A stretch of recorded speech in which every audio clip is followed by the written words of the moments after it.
Welcome to the Solid Verbal. The Solid Verbal. Come after me! I'm a man! I'm 40! I've heard so many players say, well, I want to be happy. You want to be happy for a day? Eat a steak. It's that woo-woo! And now, Dan and Ty. Welcome back to the Solid Verbal Boys and Girls. My name is Ty Hildenbrandt. I am joined, as always, by my good friend, colleague, and co-host over there in beautiful New York City, my man, Dan Rubenstein. Sir, how are you? I'm good. I both had a good and bad sign as I was walking back to the Cloffice from the office. And I don't know what it portends for this show, but I'm willing to hear you out if I tell you. Yeah, please. What's a show about honesty, as you know? Was thinking about the show, was thinking about my answers to this sort of very specific and non-college football Q&A. And as I'm walking by a subway station, out of the station emerges a perfectly lovely looking woman wearing an Oregon Ducks hat. Okay. And I said, hot damn, this is going to be a good show. What a great sign. I'm walking home to do this podcast with Ty in my closet office. That's a great sign that we're going to do a good show. And then on my way home, and I walk by a popular butcher here in Brooklyn. Okay. And I was like, oh, I'm grilling tomorrow for the 4th of July. We're recording this on Wednesday the 3rd. And I'm thinking about going full-time butcher instead of getting my ground meat, my sausages, steaks, whatever I'm going to grill from, whatever, Trader Joe's or a local grocery store here. And they're fine, but you might as well support a more local business and higher quality. They're grinding the meat right there on premises. I'm very pro butcher. Continue. And so I'm like, all right, I'm gonna pop in and get some meat for some burgers tomorrow. And it's basically, if you've ever seen a subway in a very, very crowded rush hour international city, people are like pressed up against the door, yearning to breathe free the day before the 4th of July to grab their assorted grilling meats. So I'm going to have to go out later, and the butcher's going to be closed to some grocery store and slum it with grocery meat instead of fresh, locally butchered ground meats. We've got a butcher, I don't know, about 15, 20 minutes from here, called Dietrich's Meats. Mm-hmm. And I took Solid Wife Kate in there. Oh gosh, must have been 2 years ago. Mm-hmm. And she was mortified because on the walls, it's like Deliverance. You've got a lot of dead things hanging, a lot of local taxidermy on display. In Dietrich's Meats. Do they do sort of obscure meats? Oh, they'll do anything. Anything you can imagine. There's a counter all the way in the one corner where you can find pretty much whatever you're looking for. This place is offering camel patties. Yeah, okay. Maybe not camel patties. You can get rattlesnake at this place. Okay. Now, maybe that's a Brooklyn thing, Dan. It might be. Well, it doesn't sound like a Brooklyn thing, but perhaps. Here's what I'm going to say. I'm going to say it's a good sign. People are enjoying the outdoors tomorrow. People are going to enjoy grilling meat. And that all wraps together with a nice little bow into college football. And we have a very specific Q&A that I don't know what the title is, but basically we asked people to fit their circular questions into this little peg, or the peg into the hole, whatever. We said, what'll it take for blank to happen? And you got to fill in the blank. Yeah. And we have all sorts of great fill-ins here from everywhere, fans of every which team. We have NJK saying, what's going to take for Cincinnati to get national respect? I know you've been deep diving the Bearcats for a few weeks now, so the floor months on is your... No, we can talk about Cincinnati if you'd like to, but... what'll it take for? We've got an astounding number of questions here that we're going to delve into momentarily. Do you have time to really get to, we also have a bunch of non-college football. I'm going to wing this one tonight, Dan. No, I know, but do you have a heart out at any time? I don't have a heart out, no. Great. Okay. You think a 3-hour show? What are we doing here? What are we doing? I'm good if you are. I'm going to have to take an intermission and get some water at a certain point, but otherwise... All right, well, before we get into this wonderful assortment of questions that have been sent to us, a few very important housekeeping things that we need to discuss. First and foremost, if you didn't get the newsletter, if you didn't see the newsletter, if you haven't been listening to our show or following us on social media, surprise, surprise, we are doing our next live show, or I should say a live show in the month of August the 18th. It's a Sunday night. The show starts at 7:30. The doors open at 6 at a place called Union Stage, an awesome venue on the waterfront in Washington, D.C. So we would urge everyone to get out there. SolidVerbalTickets.com is where you can go if you want to get in on tickets. We've got it posted a number of different places out on social media. Very excited. Tickets the first day went like hotcakes. Yeah. There are still some left. We would urge you that if you're going to be in the D.C. area, if you're close to the D.C. area, if you can get to the D.C. area, it's going to be a fun show. Sunday, August the 18th. We're really excited about it. We're going to do fantasy things. Yes. I mean, it's still unconfirmed Big 12 location.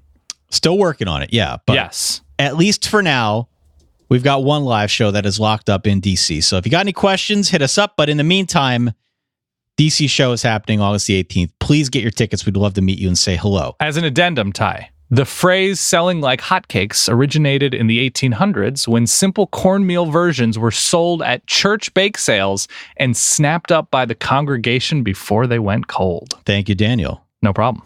Random factoid. Secondly, we've got t-shirts out there, which you can find at solidverbal.com/store. 4 of them to be exact. We're still working on getting some of our older favorites activated, but that's going to happen in very short order. As we said on our last show, we have changed up the ordering process a little bit. And instead of having to wait weeks on end for the pre-order to finish up and then for the shirts to be printed, we now do it differently. And if you order, you're going to get them in like 1 to 2 weeks or somewhere in that vicinity. So yeah, on-demand printing. On-demand printing. If you order it now, you'll have it in time for the season, which all too often has been a sticking point, no longer a problem.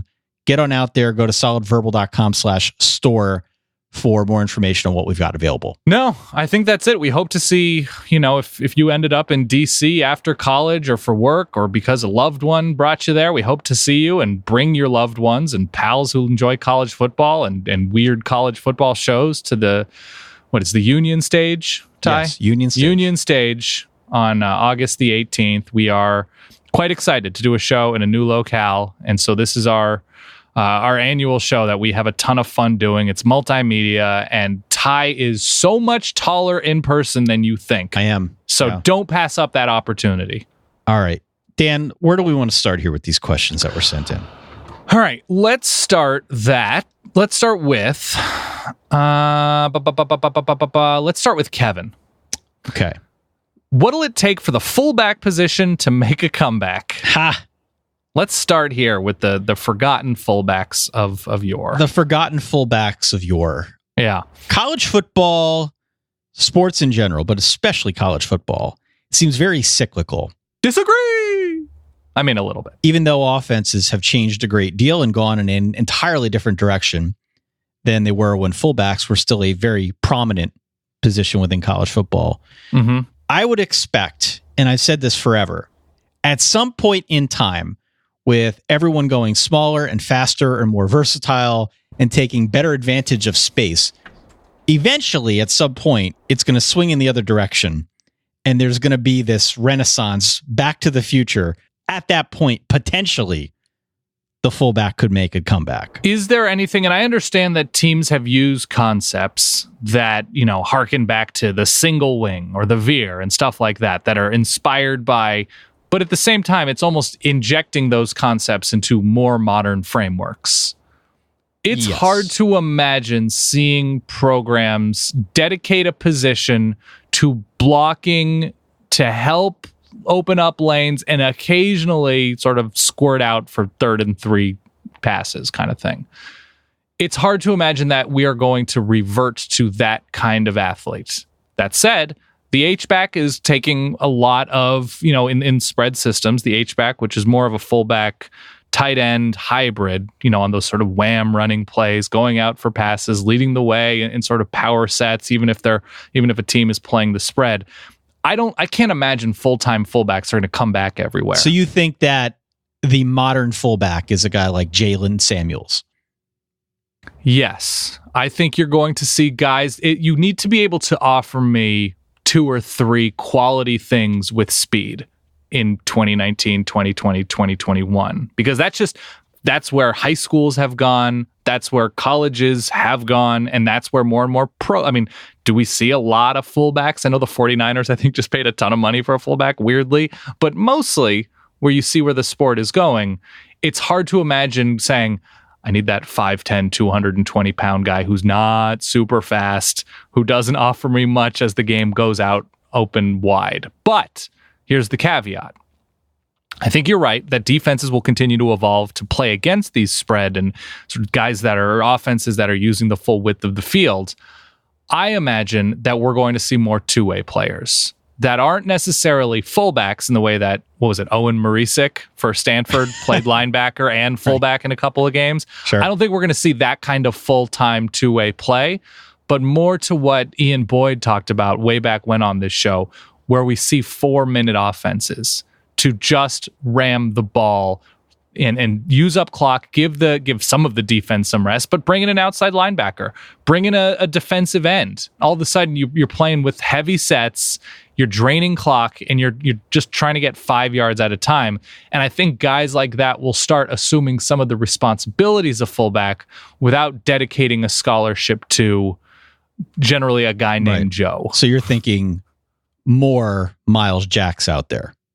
More Miles Jacks, not necessarily carrying the ball, but yes, all of a sudden it's, 3 guys in the backfield, 2 of whom are sort of in H-back positions, and one of them is Christian Wilkins. That kind of thing. And it's not just in the red zone. It's not just on the goal line, but it's, we're up 5 with 3:52 left, and we want to kill clock, but we still want to be aggressive about it and creative about it instead of just going straight at defenses. And maybe there's misdirection, and maybe there's misdirection with power.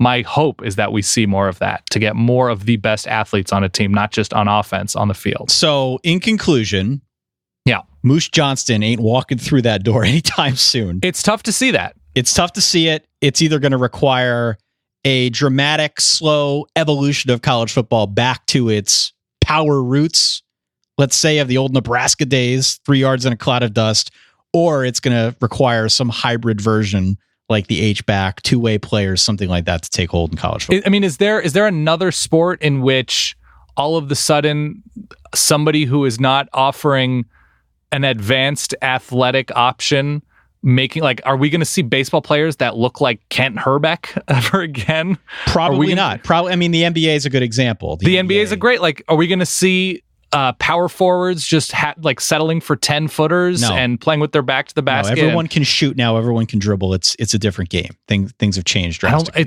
And I understand, size in every sport, and I understand, the sort of quote unicorn nature of different players in different sports, but it's hard to imagine we're going to go back to seeing many teams say, we're going old school and succeeding doing it. Kent Herbeck. Okay. Is that the guy? He's a Twins? He was the old Twins I don't mean guy. to slander Twins him. First baseman, yeah. He was the first 1993 player I could think of who's probably not built like a god. He pulled a guy off the bag in the World Series, if I remember correctly. Okay. We got to move on here. Yeah. We've got a question from someone named Jet. I'm just going to assume that Jet is Jet Toner, former kicker. Stanford? Yes, I believe. Yep. Okay. He says, and that's thematic here because he said, what will it take for ... the Pac-12 to be relevant again, Dan? So yeah, I did have a chance to deep drill this one. My guess is that my opinion isn't as turbocharged as yours. I vary with mine, but continue.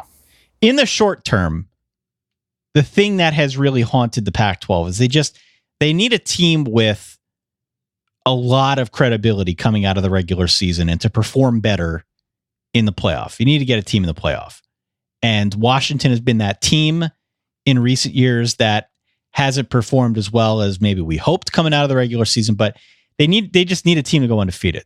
And that's a very easy starting point. I think that's correct. I don't know if people look at the Pac-12 and say, oh, Oregon went undefeated, Washington went undefeated, that conference is in good shape. I think it's a good thing for the conference, and I think it's a good thing financially for a team to make the playoff and to have, as many teams as possible playing playoff games or New Year's 6 games. That's great. That's wonderful financially for the financial health of the conference and payouts to other teams, rising tide, etc.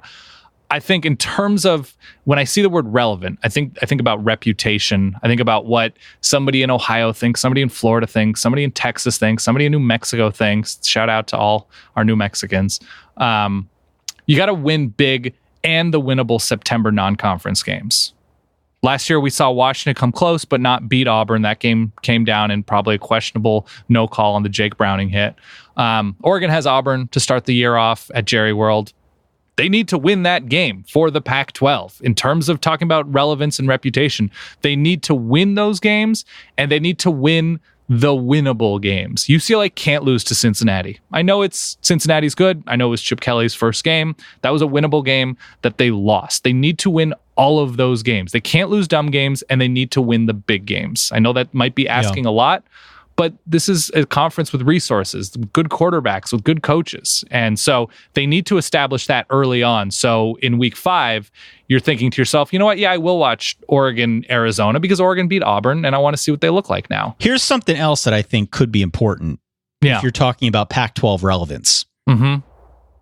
Let's look at USC. Sure.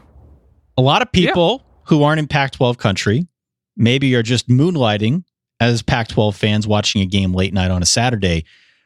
They look at the Pac-12, they think of USC.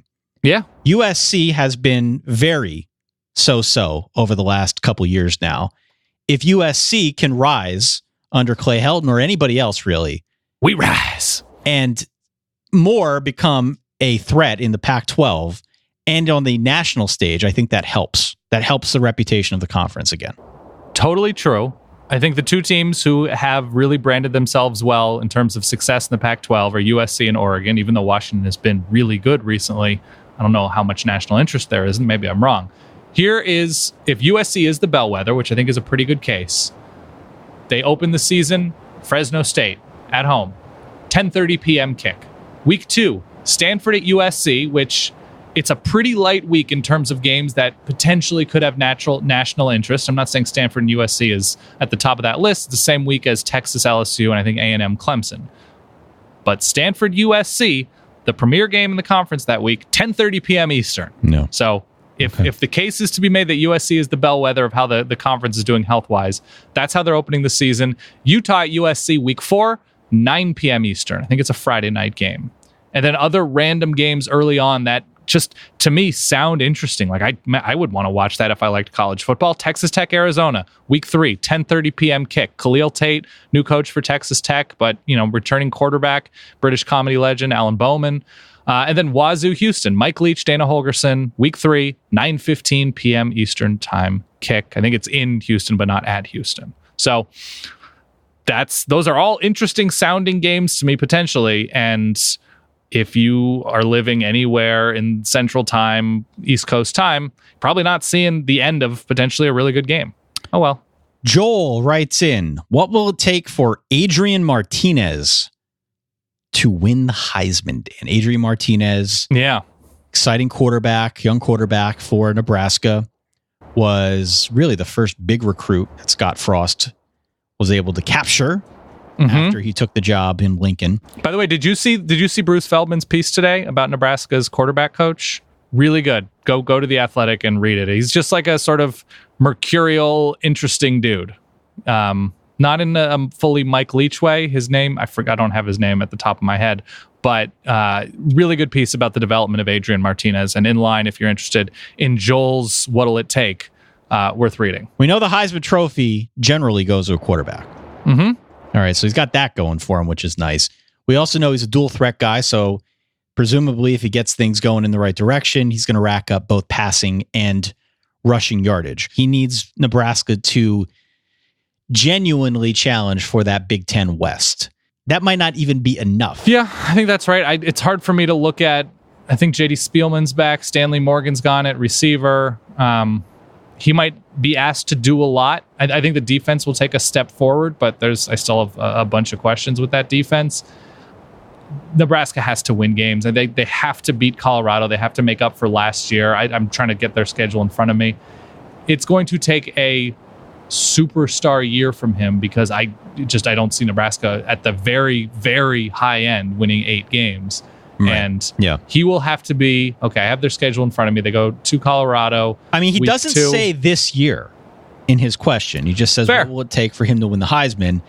And that probably doesn't happen this year, but moving forward, what does it take to win? What does it take to get in the conversation?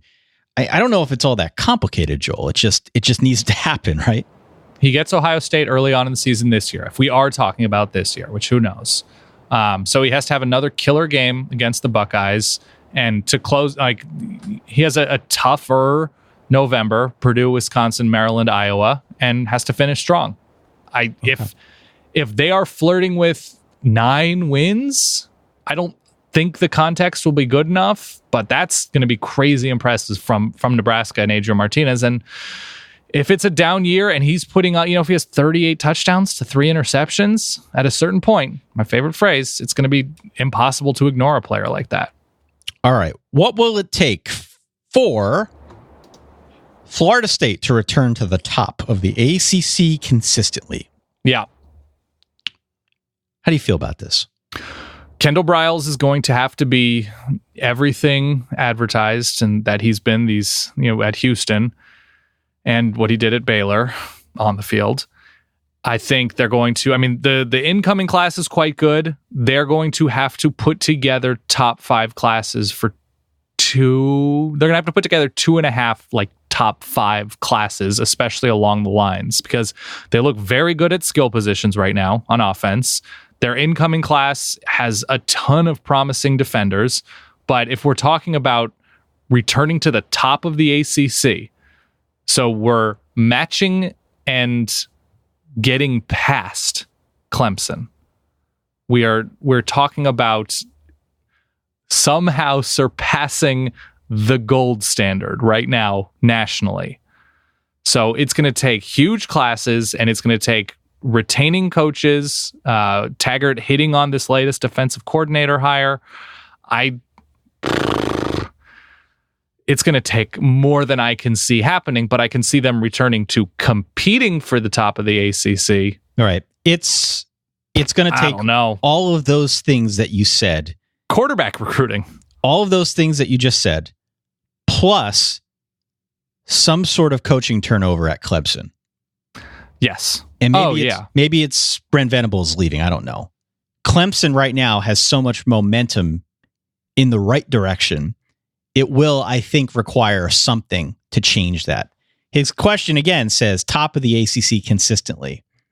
You could do that 2 years from now, even a year from now, with great recruiting, with a well-coached game against Clemson that you just happen to win by 3 points. That doesn't seem too far-fetched to me. Clemson could be gettable, sure. Mm-hmm. But consistently, you need some sort of sea change.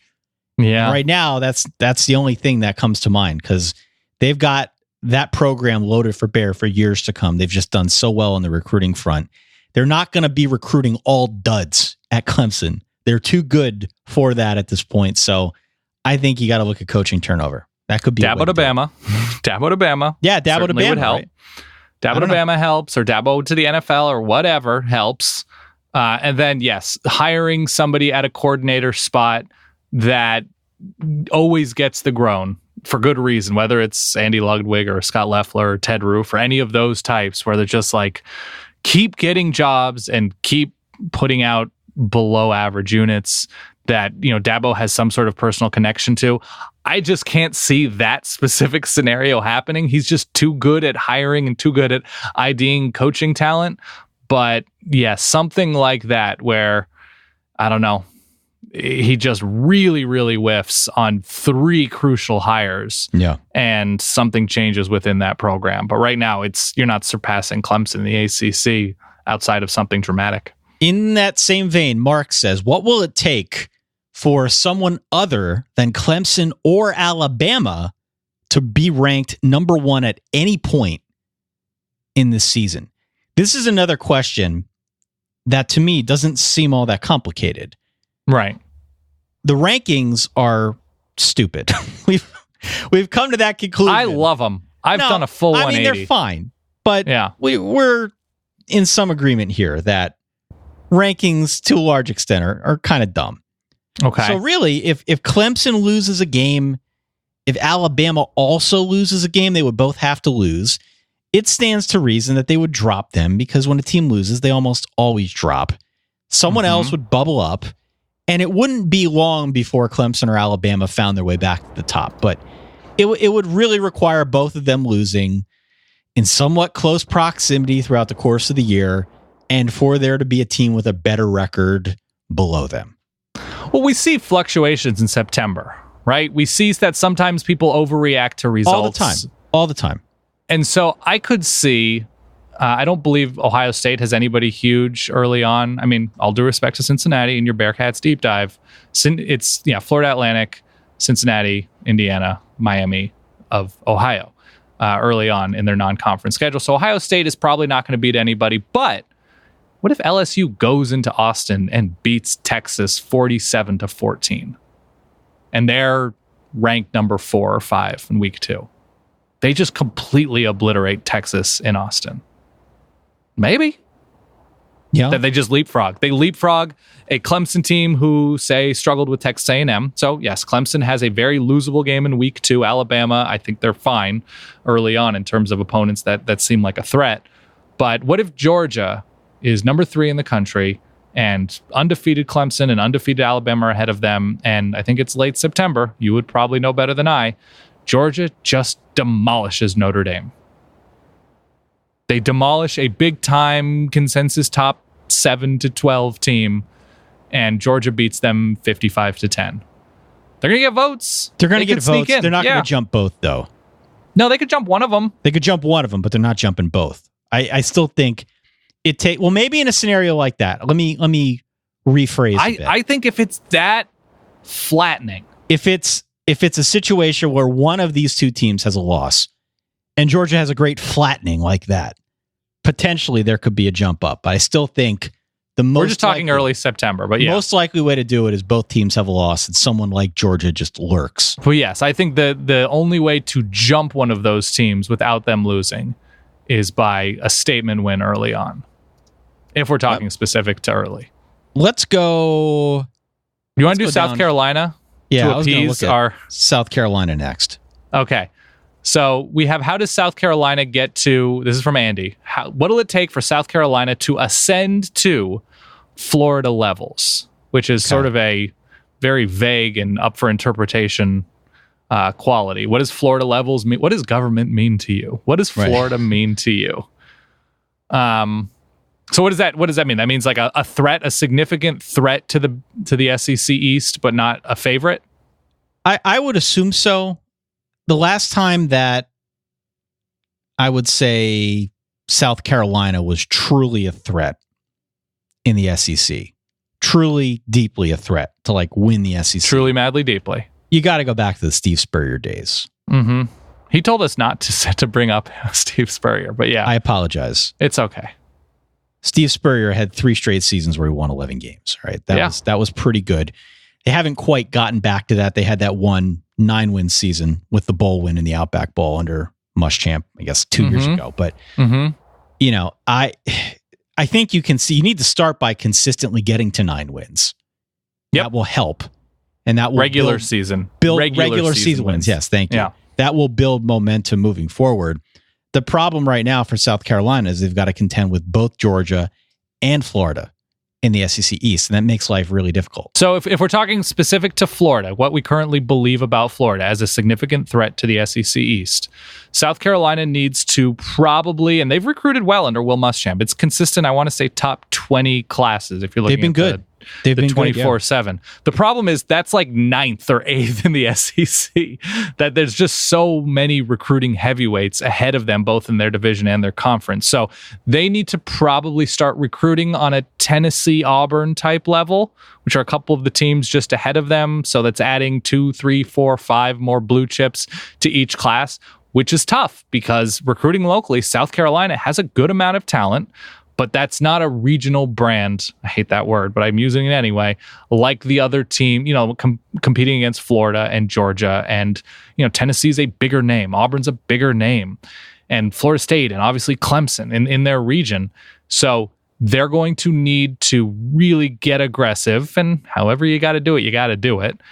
And then they need to lift their floor on the field. And last year, they take a really impressive step forward on offense. They give away the Florida game. Texas A&M was within their grasp. But defensively, they just took such a huge step back that they can't be any worse than average on either side of the ball and special teams. They can't give things away because of being just, we can't stop the run for these 3 weeks. That just can't happen if they're going to threaten the division, especially with now Florida presumably improving from where they were under Jim McElwain. So they have to raise that floor, and they have to take another step forward and put together, because a rough November means depth. Top 13, 12 classes, maybe even top 15 classes, and I could see them as being that threat, because we saw them against Georgia last year. Threat would not be one of the words to describe South Carolina's 2018 game against the Dogs. What about Kirby Smart deepfakes?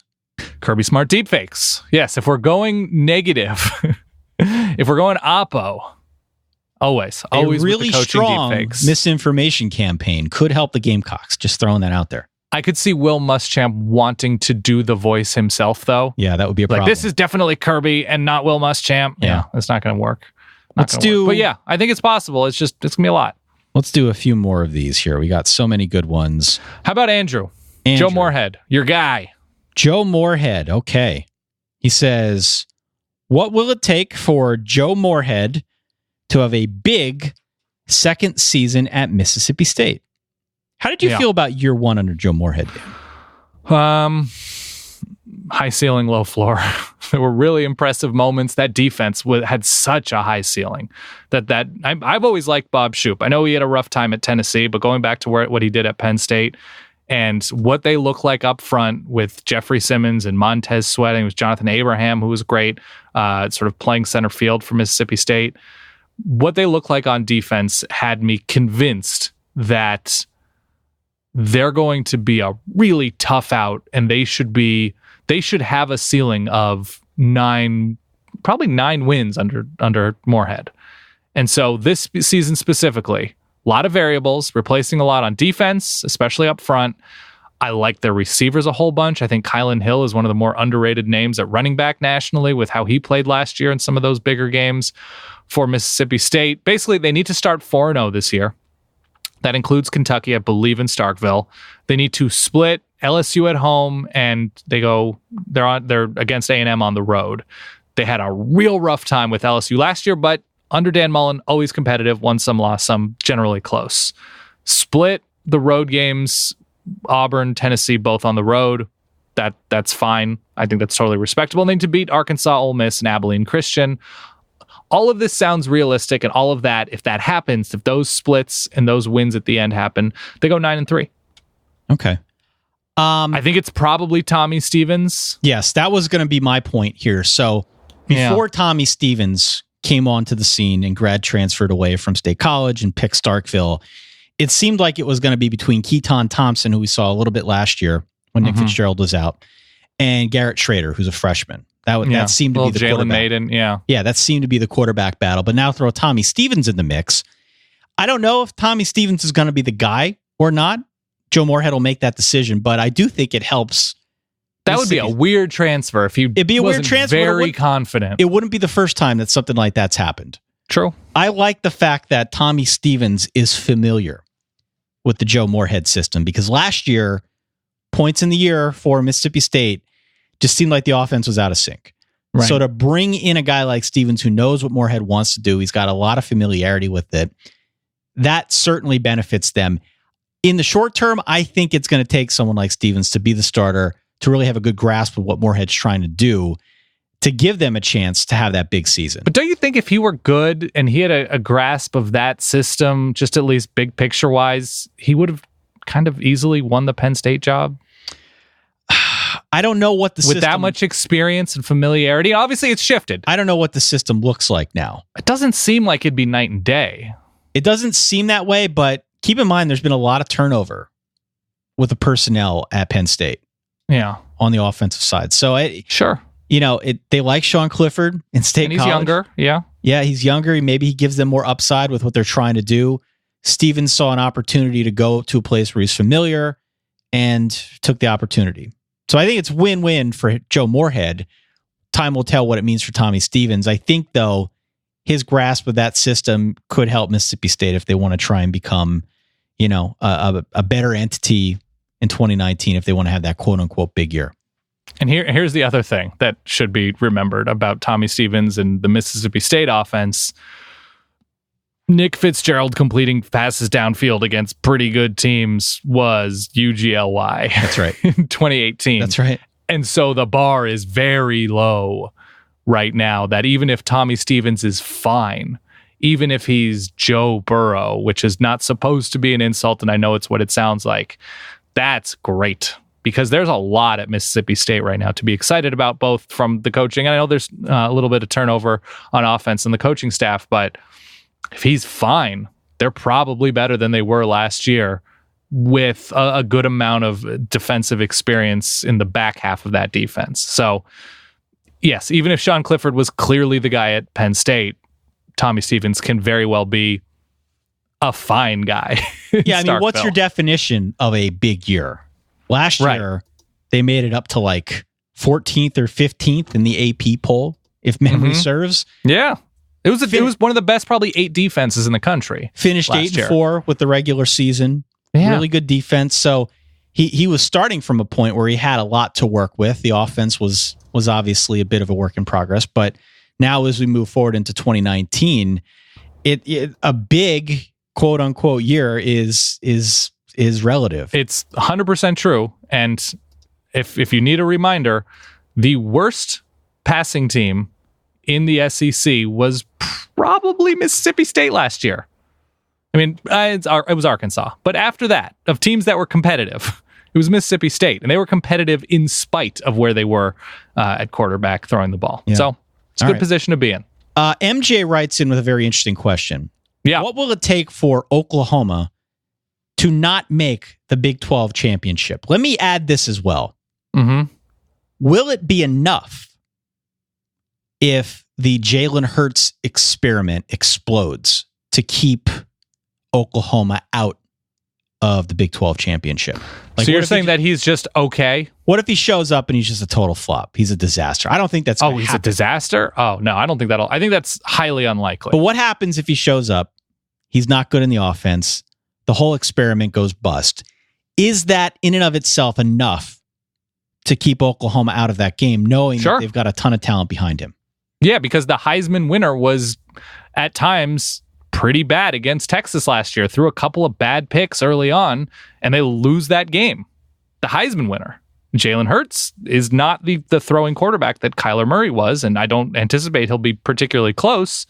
But yeah, it's turnovers, and not that Jalen Hurts is a turnover-prone quarterback, but yes, I think we can break it down even easier than that. They lose Bedlam in a shootout because the defense by then is stressed, and even though they're improved, I think it's the final game of the year this year. So they lose Bedlam, and then they lose Red River. That's a second loss, and things get weird against Iowa State again. Or I mean, their road stuff is actually really nice. Bedlam's on the road, but otherwise it's Baylor, with an improving Baylor, a brand new Kansas State, and Kansas. So road-wise in the Big 12, it's a pretty ideal year for Oklahoma, but they lose Red River, they lose Bedlam, and they lose some sort of toss-up to Iowa State or TCU. I don't know. All right, 2 more of these, Dan. Only 2 more? We're running long, man. We gotta. We agreed to do a mega show, Ty. What will it take for a team like Alabama, Penn State, or Clemson to wear an alternate uniform for a game? Well, what qualifies as an alternate uniform? Dan, I have breaking news here for our question asker. Okay. Penn State is actually going to wear something they call the Generations of Greatness special throwback uniform. Oh. On October the 5th. I'm looking it up now. Which includes numbers on the helmets.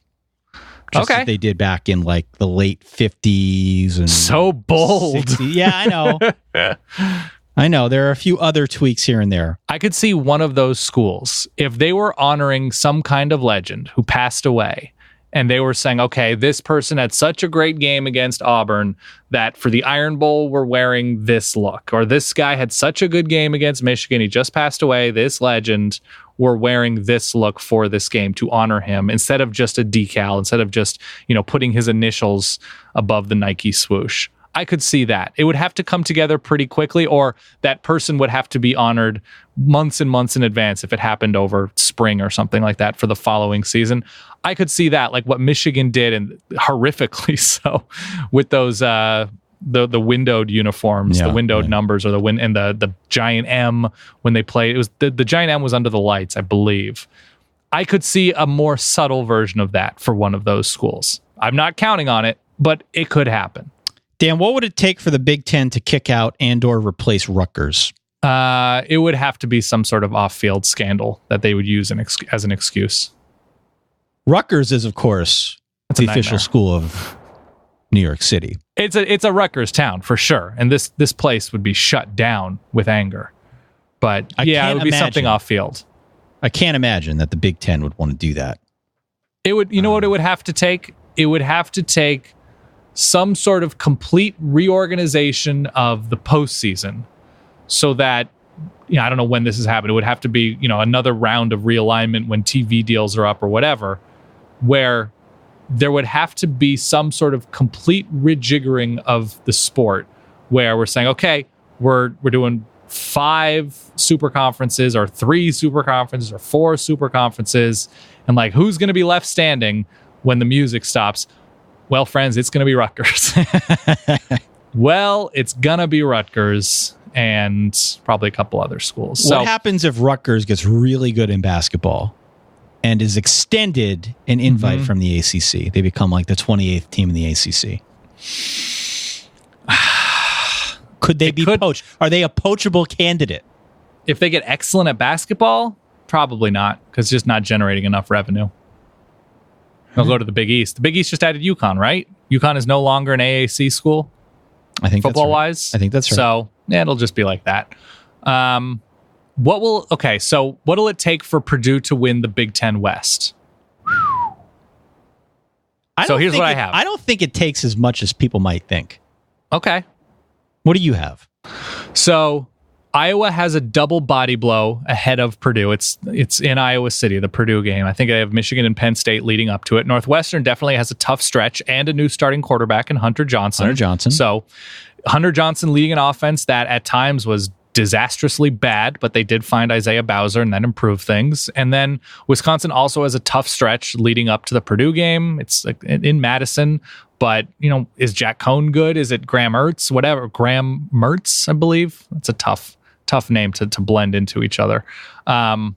So yes, Wisconsin has the best running back, it looks like, in college football. If everybody's putting 9 in the box and Wisconsin struggles again and they have to deal with injury issues and offensive creativity issues, Purdue's in a pretty good place. The defense it has to be better than what it looked like the last time we saw them against Auburn. I want to say Jarrett Stidham threw for like 400 yards, possibly all to Darius Slayton. I was very, very against the grain going with Purdue in that game, and they got it's okay in the bowl. Yes, and that's, Jarrett Stidham's now an NFL quarterback. Darius Slayton's in the league. This is a tough team when they're on. So I don't think anybody's going to have an offense like that in the West. So yeah, they have potentially the best weapon in Rondale Moore outside of Jonathan Taylor touchdown. So yeah, they could get lucky with some body blows and get better on defense and have things work out, whether it's I think it's Sindelar is probably the guy, and have him improve with time in the system. Hop aboard the Sindelarity. So yeah, right. I don't think it's crazy. No. We've got another question here, Dylan. What will it take for Mel Tucker's first year in Colorado to be considered a promising success? So if you take to the side the great run that Colorado had maybe 2 years ago, 3 years ago, I forget. No, it's more than that. Yeah, it's the year before. Under Willie Mike Taggart, McIntyre. Yeah. It really has been since 2003. Yeah, bunch of great DBs. Yeah. Since 2003, we've only seen that one winning season for Colorado Buffaloes. So to start, he's got to get a young core of players assembled. you've got to feel somewhat hopeful about the future of the program. That might not happen until after his first season. In the interim, you need to feel like the team plays hard. You need to feel like they improve from start to finish. I don't think it's more complicated than that in the short term. There's a lot of room to grow in the Pac-12. A ton of room. So you got to start somewhere. You got to establish your roots by recruiting well, but you also need to establish a culture by fielding a team that looks like it is playing hard and hungry every single down. What a way to live. Live hard and hungry. God, that's right. It feels like you're doing side work for Mountain Dew, that's new right. energy bar. I am. I don't know what that is. Okay, their schedule's fine. The road stuff is not the best. I think they're at Oregon, at Wazoo, but they have Stanford and Washington at home, and they miss, who do they miss from the north? I think they missed Cal, which is fine. And unfortunately, they miss Oregon State, so that would have been nice. But if they start 3-0, that include a win over Nebraska at home, which they did it last year. They have, if Laviska Shenault's not the best receiver in the country, it's Jerry Jeudy, and it might still be Laviska Shenault. Otherwise, you start 3-0, you go 2-2 at home, so that's splitting USC, Stanford, Washington, Arizona. So say they beat, I don't know, Stanford and Arizona, and then they basically have to win when Stevie Montez is good. Last year, they start out undefeated. Colorado fans get upset at us for not respecting them. And then what do they lose their final 7? And he was really good against teams that weren't all that good. And they still managed to lose that Oregon State game and the Arizona game. So they win those 2 games. They're making a bowl. That's something. Yeah. And so make a bowl. That would be considered successful. They weren't bad at anything last year. They were bad at not being better against bad teams. They were fine on defense. They got healthier than where they were the year before. Laviska Shenault's injury definitely hurt them in terms of offensive momentum, but I think the staff is fine. If defense is about effort, I think Mel Tucker's probably going to get a little more effort out of this team, and so maybe they finish in the 50s or 40s instead of the 70s. And they make a bowl. I think 6-6 is a wildly successful year for this Colorado team, given the sort of upheaval these past couple of years. All right, you get to pick out our final question before we move on. Okay. We already talked about the Big Ten West a little bit. We talked about Jeff Brom. What will it take for you to believe that Matt Campbell is staying in Ames long term? Long term.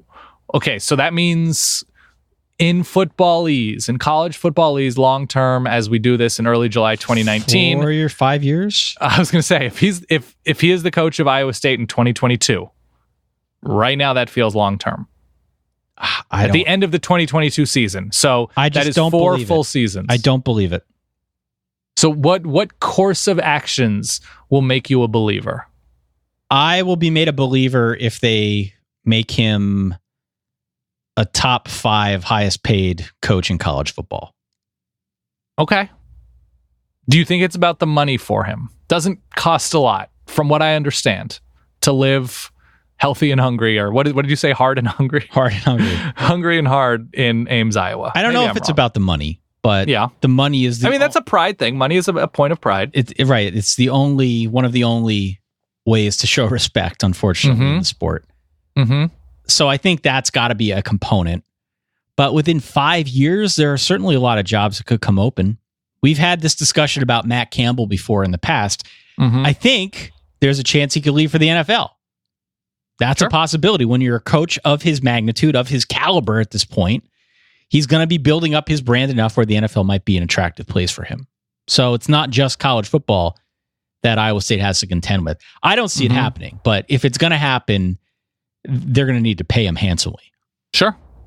So if in the next 3 years, both Michigan schools, Notre Dame and Penn State, all open, and they come and go in terms of Matt Campbell interest or his interest, whatever, I'll be a pretty firm believer.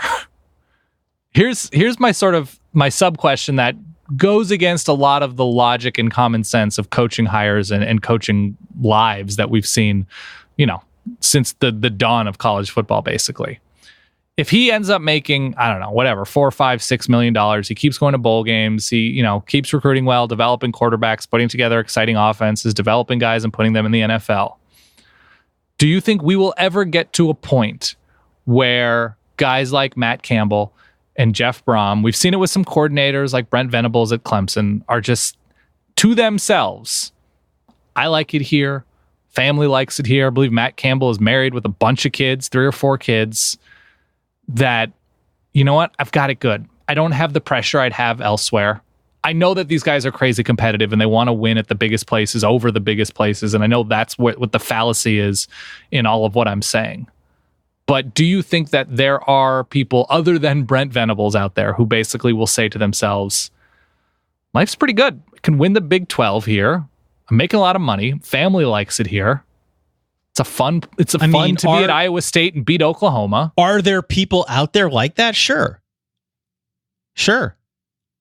I don't know if Matt Campbell's that guy. I don't think he is. I don't think Jeff Brom is that guy. Jeff Brom had an opportunity to go to Louisville and decided not to for one reason or another. But Louisville's a probable upgrade over Purdue, but not Louisville is definitely light years ahead. And I understand the personal connection. I don't think we've gotten to a point yet with either of those guys where there have been really high level programs that have come after them. And we probably can't make that assessment right now. But until someone like Matt Campbell turns down Notre Dame, program like that, it's tough to say. There are some, and this is kind of a flawed example. Who's the star of NCIS? Mark Harmon? Does that sound right? Yeah. Who are the people on like CSI? We're talking Marg Helgenberger that are on these long running shows. Like David Caruso? Well, see, David Caruso goes against it. David Caruso left NYPD Blue after the first season because he thought he could be a movie star. Right. He was the one who had the ambition. So what I'm saying is, are we going to have more Dennis Franz, than Caruso at any point, as it's a very volatile profession? I just don't think so. It's not where the coaching world is at right now. Well, I mean, it's the coaching world is at, you go to one of these top places. If you don't win within 3 years, we fire you. Right. Then there's a golden parachute at the end of that usually. So financially, they're going to be in a good place. I just don't. But what if they're happy and making money? What if they want to Franz it? If they want to Franz it, by all means, Franz it. Yeah. I just don't see it happening as a commonality. It's a flawed example because NYPD Blue was like a top 5 or 10 TV show ratings wise on ABC, one of the 3 huge networks at the time. So, but also Dennis Franz perhaps knew that he would not succeed as a movie star. This is I just wonder. I wonder if Jeff Brom is secret Dennis Franz without the butt stuff, because Dennis Franz did show his butt. He did do that. All right. Before we move on, I want to do about 15 minutes of college football. Okay. Before we move on, another quick reminder, because we always read for other people in this spot. We've got a live show in DC. We said it at the top. I'll say it again. August the 18th. It's a Sunday night at Union Stage, Washington, D.C. Come out, meet other Verballers. We've been getting tweets from people. If you've purchased tickets, please let us know. We want to know who's coming. Yeah. Write to us at Solid Verbal on Twitter, on Facebook, on Instagram, all the usual hotspots. Go on the subreddit at reddit.com/r/solidverbal. Talk to others who are going to the show. We're excited about it. You can buy tickets now. Just go to solidverbaltickets.com. We'll hook you up with the official website where you can buy the tickets. Also, correct. Daniel. Hit me. Happy July 4th. Yep. To you as well.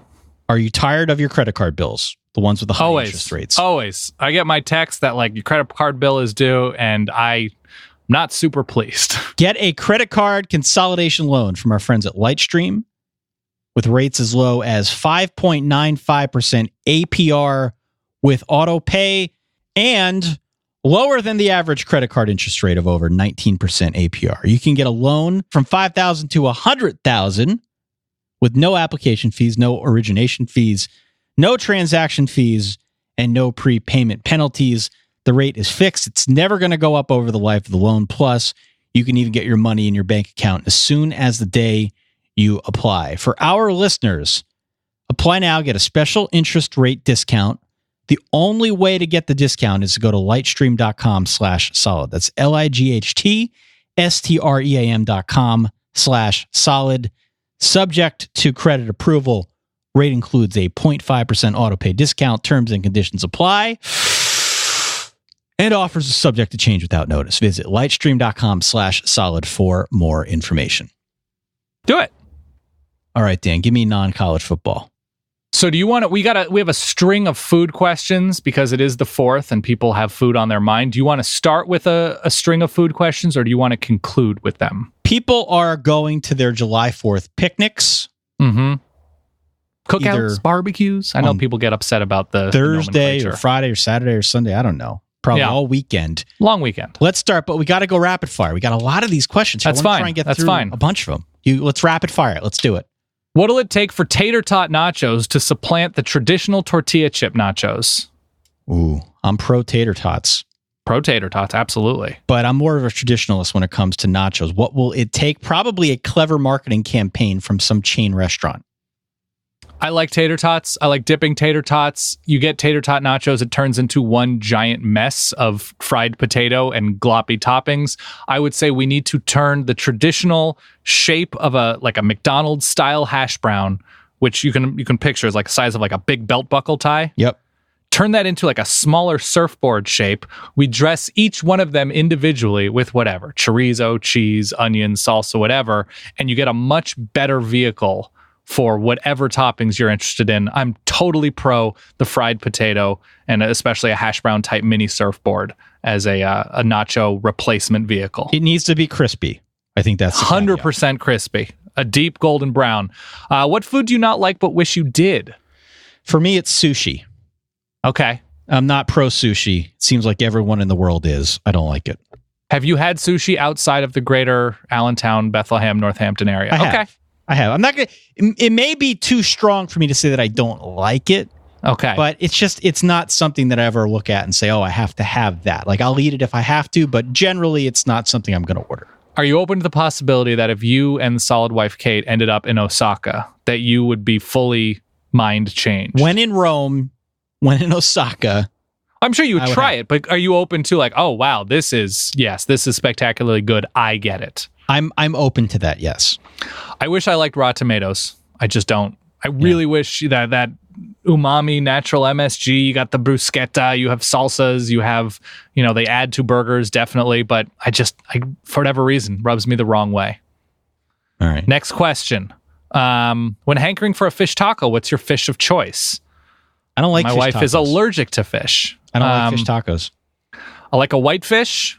It can be blackened, grilled, fried, whatever. I want a non-gloppy batter for my fried fish taco. And probably either a thick corn tortilla or flour, not a thin corn. It's got to stand up to a heavier protein like a fried fish would be. Okay. Yeah, I'm not a fan. Best dessert item to bring to a potluck style barbecue or cookout party. So when they say potluck style, Dan, what does that mean to you? Everybody brings a separate dish. Somebody's in charge of cooking the meat, and they're probably the host. But then, okay, why don't you bring chips? Why don't you bring a fruit salad? Why don't you bring dessert? Why do you bring drinks? Kind of thing where the host is not responsible for everything. Okay. I like a good strawberry shortcake. So let's be specific to summer because, you are right now. Strawberry shortcake? I like strawberry shortcake. It's usually light enough that will it's not you gonna make weigh the down shortcake in the summertime. though? Oh, well, in the past I haven't. There's no saying that I couldn't. Right. But if you've got to take something and you're maybe not in the mood to bake it, I think that's a good option. So what would you make if you were tasked with actually preparing something homemade? If it's for the July 4th holiday, I think it's got to be something cool. Yeah. And I mean that literally. Got to be something cool. So, is there some sort of like ice cream dessert that we can make? You would here? make ice cream? I'm not making it, but you can buy ice cream to assemble as part of a larger dessert item. I'd go with a berry crumble. They're really easy. You don't have to make like a pie crust type thing. You just mash up a bunch of berries, or you can do peaches, something like that, a fruit crumble. Peaches or berries, and then the crumble is just generally like butter, flour, some oats, sugar, That's what I tend to do. Can we you just put it on top? Can we get rid of this question the same way we got rid of coach questions? Why? Every time this question comes in, I never have an answer for it. Well, you got to start cooking, man. I do cook. You got to start baking. I don't go to enough picnics where I've got to do this thing. I never have an answer for it. You have to have go-to recipes for dessert, cookies, whatever. I don't know. Let's get you going. Get that. It's science, Ty. You love science. I'm done with this question. Okay, fair enough. Next topic. Best road trip car snacks. I got to say combos here, Dan. Combos. Okay. Why? You like the variety. I like the variety. I don't like the ones that have the crazy spices on them. Because if we're talking long car trip, the crazy spices could have other plans for your stomach. Sensitive tum-tum. Just the plain old-fashioned combos gives you the nice variety of the pretzel, get your carbs, get some of that cheese flavor in there. Yeah, that's where I'm going with it. Give me some somehow altered pretzels. Seasonally, whether it's like a honey pretzel, whether it's some sort of seasoned pretzel for savory. And then sweet, if I can get a big old chilled bag, like I would chill it the night before, put in the freezer or the fridge of Reese's Pieces, I'm pretty happy. Also, just a giant water. Yeah. Some sort of giant water. I'm not going with a soda. I'm not going with some sort of juice because that'll make you pee quicker, more sugar. But yeah, giant water, either some sort of altered pretzel and Reese's Pieces. And I think you can probably get both in the same package now. Next question. I think we're out of food questions, which big relief. Wife and I just bought a house and will move in September. It's a 3-bedroom with an open concept kitchen, dining, living room. Ooh, fancy. Fancy. My wife doesn't care about football. Should I A, turn the office into my football viewing room, complete with couch, whiskey cabinet, mini fridge, giant coffee table, or B, dump that extra money into the actual living room to take advantage of the large entertaining space and watch games in there? B feels like a no-brainer to me. B feels like it's probably the no-brainer. Yeah, because football season is pretty finite. Right, that's my point. If you dump the extra money into the living room and really make it into a cool place to view anything, it seems like you're killing two birds with one stone. Oh, yeah. Somebody asked about a good surround sound. I think it was, what's the new Dolby? Is it Atmos? Yes. Do you have a surround sound movie recommendation? No. Because you got all fancy setup there. No, I've got the Sonos soundbar and two Sonos Play 1s that I have synced up to. Are they behind the couch? They are not behind the couch. No, they're on either side. They're in either corner of my living room as you look towards the television. Okay. That's been my way of achieving some kind of surround sound. I know it's not as deluxe as it 180. You're doing 180. Yeah, but that's where I'm at right now. I don't have any recommendations for, does it say movies? Anything. Yeah, I don't know. I will say that would be good to watch on it. The Our Planet series on Netflix is pretty damn cool to watch in surround sound. Yeah. The best thing I think I've watched in surround sound might be Band of Brothers, the HBO miniseries. I could see that. It was terrific in surround. Really, I mean, it's already an incredible miniseries, but with that sort of experience, it was something else. When on a business trip and sharing a room with a colleague, do you A, try to go to sleep as early as possible, even to the point of faking sleep? B, stay up and have the good night conversation with someone you don't really know. I've had that conversation. I know exactly what he's talking about. Yeah. Or C, stay at the bar drinking much later than you normally would to make sure your roommate will be asleep by the time you return. What kind of business trip is it where they're making you room with a colleague? Oh, Ty, you've never worked for a startup, have you? Rooming with a colleague? Yes, absolutely. Wow. Ty, technically our live shows are business trips and we've roomed together. This is also true. Yeah. Okay. But we know each other quite well. He's sort of saying he doesn't know this person.